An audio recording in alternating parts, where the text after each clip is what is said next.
Alors, bonjour Yelena Lemo. Bonjour Johan. Alors, je suis ravi de faire cette interview avec toi et ça rentre dans la suite de la série des interviews de notre chaîne My Holistic Team. Et aujourd'hui, voilà, j'ai l'immense honneur de poser des questions à Yelena Lemo et de rentrer dans son univers. Et j'espère que vous allez passer un très bon voyage.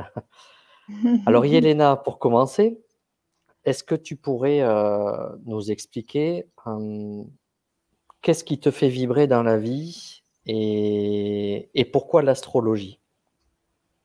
Hmm. Alors, qu'est-ce qui me fait vibrer dans la vie? En fait, c'est la vie elle-même. Ça me fait vibrer depuis mon âge de plus petit. Lorsque j'ai commencé à écrire, à lire des choses et observer le monde autour de moi, la nature, les gens, leurs relations, même leurs souffrances, et même comment je peux m'installer dans ce monde-là, qu'est-ce que je peux donner à ce monde-là. Cette relation d'aider aux autres aussi, ça vibre, je vibre sur cette notion, sur cette, on peut dire, mission, Mhm. si on parle d'une mission, mais comme quelqu'un qui est grandi, même je peux dire, dans le milieu de Serbie, d'un pays slave, d'une autre culture, et même j'ai changé les cultures anglo-saxons et même la culture française, je peux constater que on vit dans toutes les cultures, dans toutes les religions, la même chose en fait. Et c'est l'astrologie qui m'a permis à réunir tout ça et d'exprimer en fait tout ce que je suis et tous mes tous mes reconnaissances en fait vers les autres et vers la vie finalement. Donc l'astrologie c'est quelque chose qui me passionne depuis très longtemps et ça c'est ma vocation. C'est pas que ma profession, même si j'étais dans l'autre profession, même je peux dire comme un manager de la vente ou un marketing, même j'étais auto-entrepreneur dans ce sens-là et même j'étais créatrice et directrice d'une entreprise, d'une société, mais tout ça, ça ne m'a pas satisfait parce que j'étais toujours un peu orientée vers les choses holistiques. Donc, c'est pour ça que je suis déjà dans ce team, My Holistic Team, My Team Holistic. Donc, c'est quelque chose qui me parle beaucoup et finalement, je suis là avec vous et je vibre peut-être toujours sur les énergies de la vie qui se présentent. Donc, très curieuse, très dans la recherche, pas seulement dans les techniques astrologiques, mais dans les autres concepts. Même je suis aussi un conseiller à Fleur de Bac. Je suis aussi un Heart Math Coach ou un coach en cohérence cardiaque. Donc tout ce qui est simple et naturel, tout ce qui existe déjà dans la nature, c'est en fait la vie qui, en fait, c'est toutes ces énergies simples qui nous entourent, c'est la solution aussi. Donc voilà, donc il y a tellement de choses euh, à apprendre, à découvrir, à comprendre. Et voilà, donc l'astrologie, elle me permet de voyager comme au ciel, même sur la terre aussi. Alors, Donc, justement, c'est intéressant parce que tu as un parcours en entreprise et ça fait longtemps que tu travailles dans l'astrologie. La question oui. que je voulais te poser, c'est que souvent, c'est très connoté, l'astrologie, on a des idées préconçues. Mm. Et quand on s'est rencontrés, Ouais. tu m'as expliqué justement cette professionnalisation de l'astrologie, cette science. Est-ce que tu peux Mm. nous en dire quelques mots? Bon, oui, professionnalisation. Donc, de l'astrologie. Donc, aujourd'hui, en France, l'astrologie, elle n'est pas très connue comme un métier concret et scientifique. Elle est plutôt dans le sens de la voyance ou dans le sens de spiritisme. Donc, même dans le code NAF, on peut trouver, voilà, l'astrologie est dedans avec le spirit. Bon, ça n'a rien à voir avec ça, donc on n'a rien à voir avec la voyance. Et donc en France, l'astrologie, elle est vraiment mal connue dans le sens scientifique. Mais même dans notre pays, même on peut dire dans le monde anglo-saxon, sauf en Angleterre, l'astrologie, elle est bien connue comme la profession. Même ils ont déjà l'organisme qui, ça c'est dans le sens un peu privé, mais les organismes qui sont finalement organismes qui donnent les doctorats en astrologie. Mais par exemple, en Inde, l'astrologie, elle était toujours une profession, un métier, un bon métier, comme la médecine. Ensuite, dans le monde anglo-saxon, l'occidental, on peut dire, eh bien non, on a un problème, le manque de reconnaissance, et ça devient depuis le XVIIe siècle. Et c'est en fait une forme de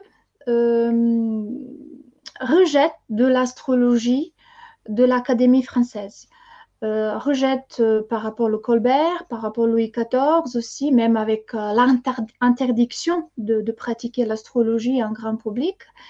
Et depuis ce moment-là, l'astrologie, elle est complètement marginalisée ou démonisée, on peut dire. Mmh.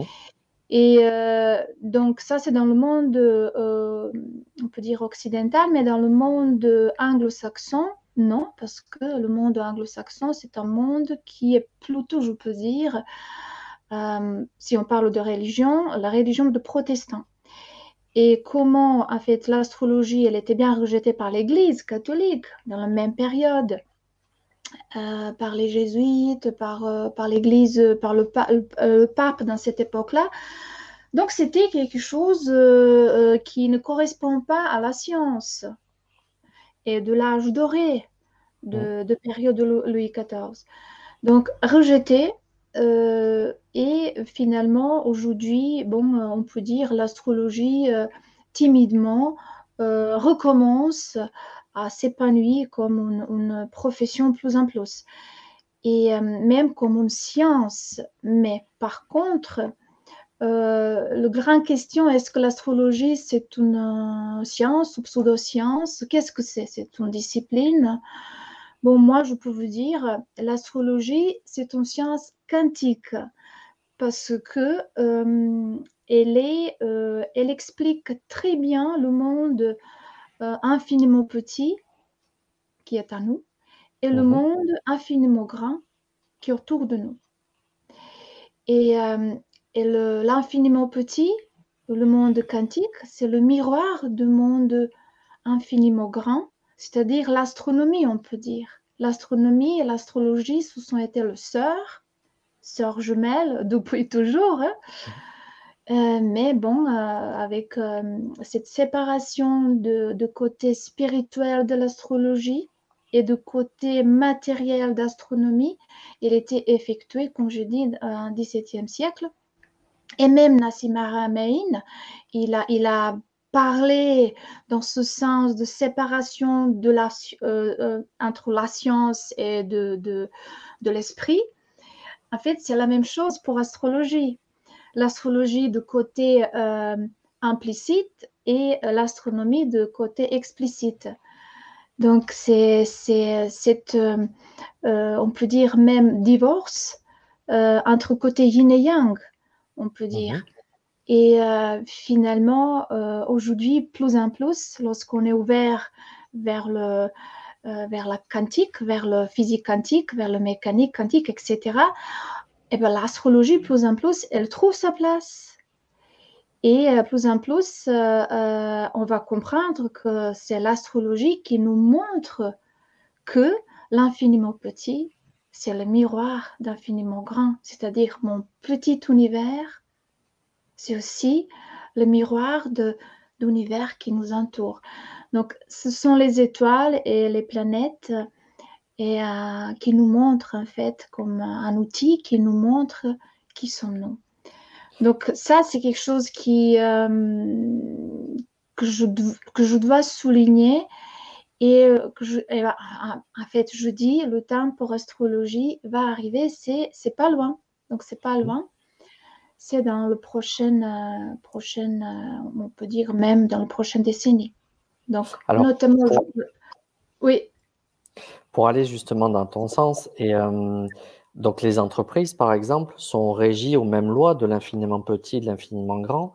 Et tu m'as confié que par le passé, et ça continue toujours, tu as des chefs d'entreprise qui te consultent pour des choses, des enjeux très pragmatiques, du coup. Très pragmatique, exactement, très pragmatique.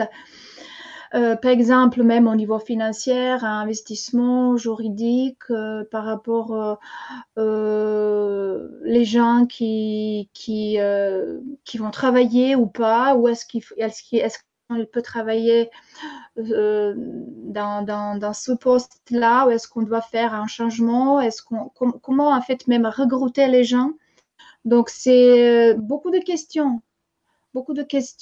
et beaucoup de réponses et beaucoup de solutions. En fait, c'est un outil immense, un outil très, très riche si on connaît, bien sûr, si on connaît toutes les techniques, si on est toujours au courant de ce qui se passe dans le monde de recherche entre nous, les astrologues. Et finalement, donc, ça permet même à répondre aux questions tellement pragmatiques. Est-ce qu'on signe ce contrat ou pas? Est-ce qu'on signe ce contrat ce jour-là ou est-ce qu'on attend quelques mois? Est-ce qu'on attend quelques jours, quelques semaines? Bon, bref. Est-ce qu'on se lance avec un nouveau projet avec cette personne-là, hein? Ou est-ce que je dois changer quelque chose au niveau de management, au niveau des gens qui voilà, s'occupent d'un poste? Peut-être cette personne-là, elle est pas assez contente, elle a des problèmes dans sa vie personnelle même. Donc, tout ça, on peut voir grâce à l'astrologie, on peut même conseiller. Et l'outil, c'est thème astral. Donc, thème astral. De moments, de personnages, de personnes, même d'entités comme les entreprises, les sociétés, même le démarrage de projet. L'outil, c'est toujours le thème astral. Parce que le thème astral, elle représente de naissance de quelque chose. Même si ce n'est pas un être humain. Hein. Oui. Donc, ça Il y a peut quelque être... chose qui m'a plu. Il y a quelque chose qui Comment? m'a plu aussi. Il y a quelque chose qui m'a plu quand on a échangé, c'est sur ta posture, Ouais. parce que il y a quand même le libre arbitre et Ouais. c'est un appui décisionnel, mais Oui. ce ne sont pas des injonctions, l'astrologie. Non, non, non. En fait, l'astrologie, elle est dans le sens de prévisionnel, c'est-à-dire elle nous donne plusieurs solutions. Si vous partez dans ce sens-là, voilà, le résultat est comme ça. Si vous partez dans ce sens, c'est comme ça. Elle nous montre les solutions, les possibilités. Mais aussi, elle nous laisse le libre arbitre. Elle nous laisse à décider. Elle nous laisse cet espace de bien réfléchir, de ressentir ce qui nous correspond le mieux.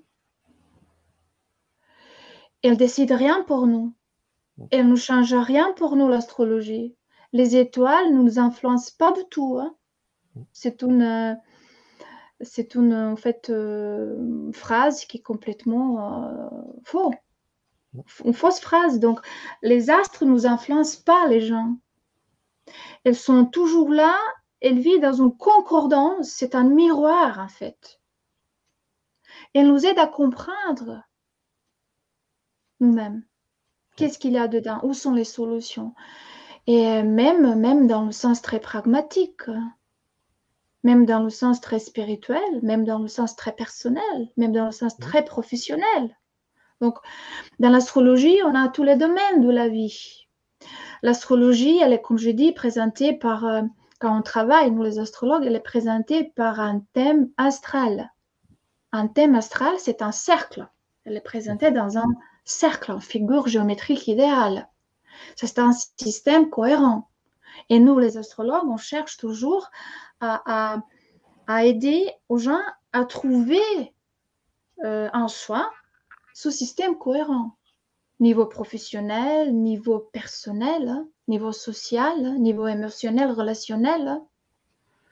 Donc tout ça, c'est un système cohérent et on cherche la solution. Et on aide aux autres, on guide, on donne les conseils. Donc être astrologue, c'est pas seulement connaître les techniques, non. Et il faut être vraiment dans l'échange, avec les autres, avec les gens. Il faut être dans la compréhension, il faut avoir ce contact avec les gens.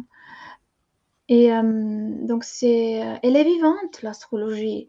Nos relations sont vivantes. L'astrologie, c'est la vie, finalement. Quand je dis, bon, technique, ok, elle utilise les techniques, nous, les astrologues, l'utilisent.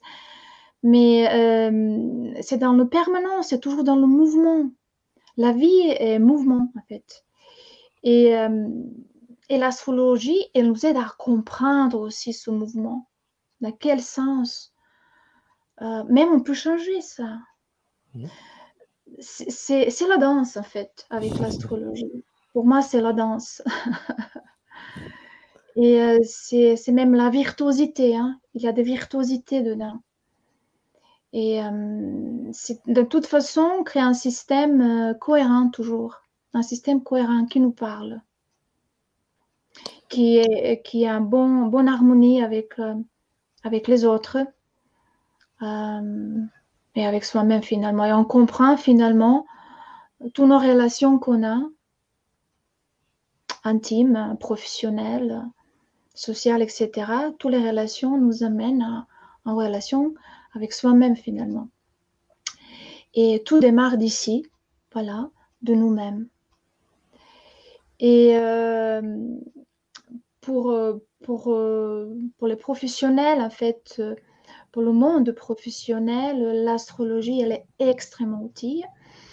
Pourquoi? Parce que, donc, si vous savez, déjà dans l'époque de Louis XIV, parce que je mentionnais Louis XIV, Louis XIV, il avait son astrologue, Morin de Villefranche, Jean-Baptiste Morin de Villefranche. C'était le dernier astrologue officiel et donc c'était son conseiller, même avant tous les autres rois, etc., les reines, ils ont eu leur propre astrologue. Même, par exemple, aujourd'hui, je peux dire, la reine d'Angleterre, elle a créé la loge astrologique à Londres. Donc, c'est elle qu'elle a créé cette loge.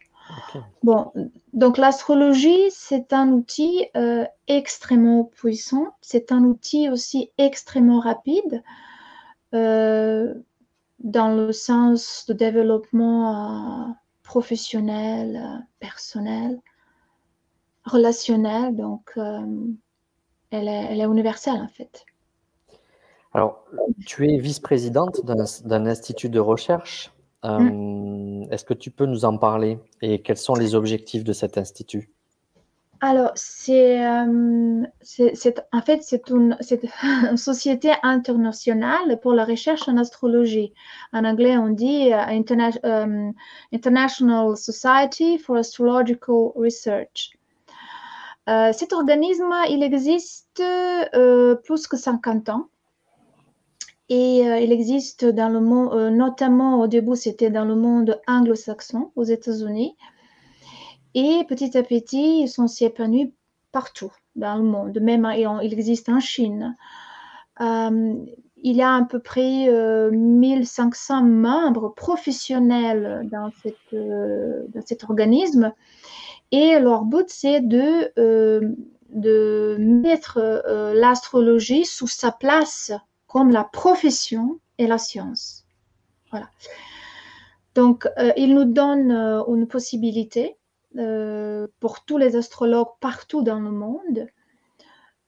Après certains examens dans les écoles affiliées à cet organisme, de passer à la certification. C'est-à-dire, moi, je suis astrologue professionnel certifié par ISAR. Qu'est-ce que ça veut dire? Ça veut dire que je suis reconnue par les astrologues, le meilleur astrologue du monde, comme quelqu'un qui peut pratiquer astrologie, qui connaît les techniques, qui connaît les relations avec les clients, qui pratique, qui respecte un code de déontologie assez exagéré, assez strict. Donc, et moi, je représente cette société ici en France. Donc, je suis vice-présidente de ISAR pour la France, pour le moment. Bon. Donc, et cet organisme, il a, comme j'ai dit, comme l'objectif de professionnalisation de l'astrologie, comme une vraie science. Voilà. Et on fait on organise régulièrement notre travail entre nous, nos conférences, nos webinaires dans plusieurs langues, même en portugais, même en espagnol, même en anglais, français, serbe, chinois, bon, en langue turque, langue grecque, bon, partout, on est partout en fait. On est en fait présente, ISAR, il est présent dans 47 pays au monde. Voilà, voilà. Alors justement, si on prend un peu de hauteur et que Ouais. on prend sur une dimension internationale, comment tu positionnes l'astrologie dans les enjeux que connaissent notre mutation de société ou de population? Oh, Quel est ton prisme de lecture? Très succinctement, parce qu'on pourrait faire une conférence dessus, mais ouais. en synthèse, ta vision des choses. En fait, à quoi ça sert l'astrologie? À quoi Mmh. ça sert? Mmh. Finalement, à améliorer notre vie et trouver le bonheur. Et on peut appliquer ça aussi dans le sens professionnel. Si l'être humain qui doit travailler, hein, qui doit gagner pour sa vie et qu'il a ça dans sa tête, je dois gagner pour ma vie, je dois travailler, mais il se sent pas très bien, il est malheureux, etc. dans ce travail, ce métier. Peut-être il faut le changer, peut-être il faut améliorer, peut-être il faut aider, peut-être il accompagner. Bon, mais tout ce qu'on traverse aujourd'hui, en fait, c'est l'astrologie, je pense, elle a un rôle majeur. Parce que finalement, l'astrologie, elle nous aide très rapidement à comprendre où sont nos potentiels. Qu'est-ce que je dois faire? Où je dois chercher mon bonheur? Qui suis-je en fait? L'astrologie, elle nous aide rapidement, rapidement. Et j'ai compris, ça fait, bon, dès le début, lorsque j'ai commencé à vraiment étudier l'astrologie dans le sens profond, et j'ai dit, waouh, énorme, et une force énorme pour un développement dans tous les sens, un épanouissement dans tous les sens. On peut vraiment raccourcir des choses, on ne perd plus le temps avec l'astrologie. Mmh. Et on peut cibler, hop, on a des questions, on peut trouver la solution avec l'astrologie. Elle est magnifique. Donc, elle est magnifique si on respecte un code de déontologie. Vous comprenez? Oui. Donc, ce n'est pas l'astrologie ni astrologue qui fait le boulot. C'est chacun de nous qui le fait. Mais l'astrologie, elle nous aide à faire une prise de conscience. Oh, ou confirmation, ou un éclairage, ou un soutien, un encouragement, mais rapide. Elle nous aide rapide. En fait, elle nous aide dans le sens vraiment, ok, c'est ça. J'ai mon idée, j'ai ce projet. Ok, je vais le lancer quand, comment, avec qui, même les détails. Et elle peut vraiment, vraiment accélérer notre changement si on est prête, si on veut, en fait. Si on est assez ouvert aussi, si on s'ouvre à tous les changements, si on s'ouvre à de nouvelles perspectives, en fait, à nouveaux horizons, de toute façon, on est sorti déjà l'année dernière, en décembre, avec les configurations planétaires qui sont le miroir de l'inconscient de collectif, en fait. On est sorti d'un paradigme de consumérisme. Mais maintenant, voilà, les portes d'univers sont ouvertes, les portes sont ouvertes, et maintenant il faut faire une transition. Il faut dire, ok, regardez ce qu'on a consommé, qu'est-ce qu'on a fait, ce qu'on a exploité. On sort maintenant de ça et on part vers un autre monde et on le crée. On va s'aimer d'autres choses. Et l'astrologie, elle nous aide. Même elle nous aide à moi. Elle a aidé à moi à comprendre ce qu'on traverse. Elle m'a aidé aussi à comprendre ce que je vais faire dans ma vie aussi. Et comment et avec qui. Et c'est pour ça que je suis avec vous aujourd'hui, pour créer un autre monde. Et finalement, je dis, on doit fonctionner hein, comme le collectif. Hein, et le collectif ne peut pas fonctionner sans l'économie. On doit s'organiser, on doit vivre, on doit avoir le plaisir aussi. Donc finalement, c'est l'astrologie qui peut nous accompagner hein, vraiment et rapidement et très précisément. Alors Voilà, justement, parce que le temps avance et bien que ce soit super intéressant, est-ce que tu pourrais, pour conclure, nous dire une petite citation, un mot, une inspiration qui te vient pour clôturer cette interview? Bon, dans le thème astral, on peut trouver où sont nos problèmes, mais aussi derrière chaque problème, on peut trouver beaucoup plus de solutions. Et c'est à nous à choisir. C'est à nous à choisir. Voilà. Eh bien, sur cette belle note d'optimisme, Yelena, je te remercie infiniment de nous avoir livré ton univers. Et on aura beaucoup de plaisir à te retrouver dans les entreprises, notamment pour conseiller tout ce monde qui en a besoin. Et puis, bien évidemment, tu fais partie de l'équipe My Holistic Team et c'est un grand honneur de t'avoir dans l'équipe. Bon, merci Johan. C'était un grand plaisir pour moi à partager tout ça, ce que je ressens en ce moment-là. Je te souhaite une bonne journée et je te dis à très bientôt. À très bientôt, Johan.